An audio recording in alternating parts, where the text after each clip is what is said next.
детстве я ходила к доктору, который говорил, что все люди чем-то болеют, и это нормально.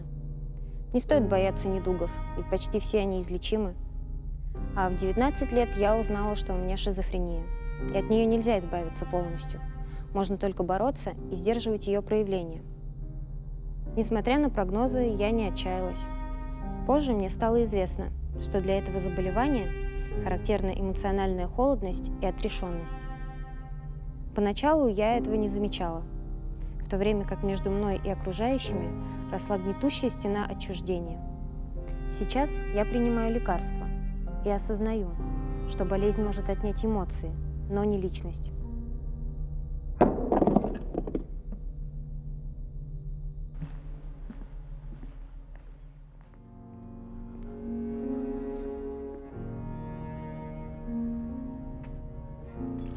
Я мечтал стать журналистом.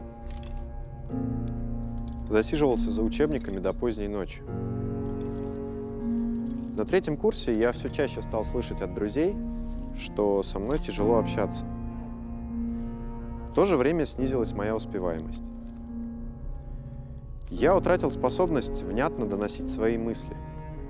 В разговорах вдавался в незначительные детали, не мог выделить сути.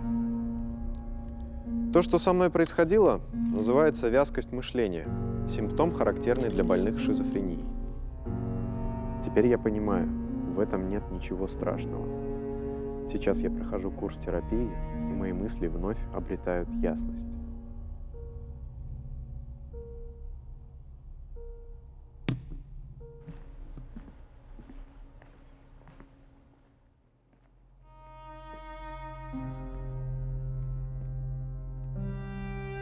Я любила рисовать с самого детства, сколько себя помню.